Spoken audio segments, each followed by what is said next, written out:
إننا نعيش الآن عصراً طغت فيه الماديات والشهوات، وانشغل فيه كثير من الناس عن طاعة ومنهج رب الأرض والسماوات. زمان قست فيه القلوب وتراكمت فيه الذنوب على الذنوب، وقل فيه الخوف من علام الغيوب جل في علاه. فأردت أن أذكر نفسي وإياكم في هذا اليوم الطيب المبارك بكلمات تجمع بين الخوف والرجاء، علها تكون سبباً في العودة والأوبة إلى الله عز وجل. والمؤمن في هذه الحياة لا غنى له عن أمرين حتى ينجو بهما من عذاب الله وعقابه، ألا وهو خوف من الله ورجاء في عفو ورحمة الله جل في علاه. والخوف والرجاء جناحان يطير بهما كل سائر إلى الله عز وجل، وهما ركنا المحبة لله. ومن أعظم الأعمال القلبية التي لا تصرف إلا إلى الله، فمن كان يرجو لقاء ربه فليعمل عملاً صالحاً ولا يشرك بعبادة ربه أحداً. وكن سائراً بين المخافة والرجاء، فهما جناحي طائر حين تقصد. والخوف والرجاء عباد الله كان صفة من صفات الأنبياء والمرسلين. قال الله عز وجل: إنهم كانوا يسارعون في الخيرات ويدعوننا رغباً ورهباً.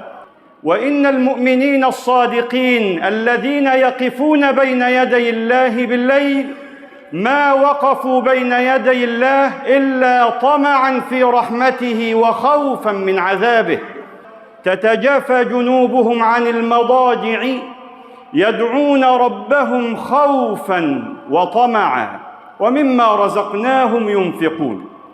بل إن الملائكة وهم المقربون من الله عز وجل لا يعصون الله ما أمرهم، كانوا يخافون من الله، يخافون ربهم من فوقهم ويفعلون ما يؤمرون.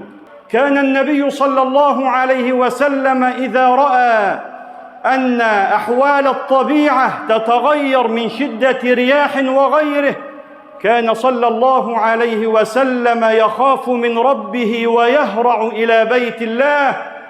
رسولنا صلى الله عليه وسلم أمرنا وبين بأن الله عز وجل لا يجمع للإنسان خوفين ولا أمنين، فمن خاف من الله عز وجل في الدنيا أمنه من الخوف بين يديه يوم القيامة.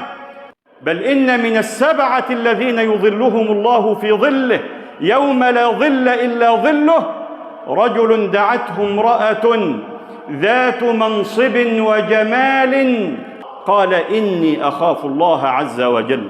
هناك امرأة دخلت النار في هرة حبستها، ودخلت امرأة أخرى الجنة وجدت كلباً يلهث فملأت خفها وسقت الكلب فغفر الله عز وجل لها، فإنك لا تدري بما يختم لك.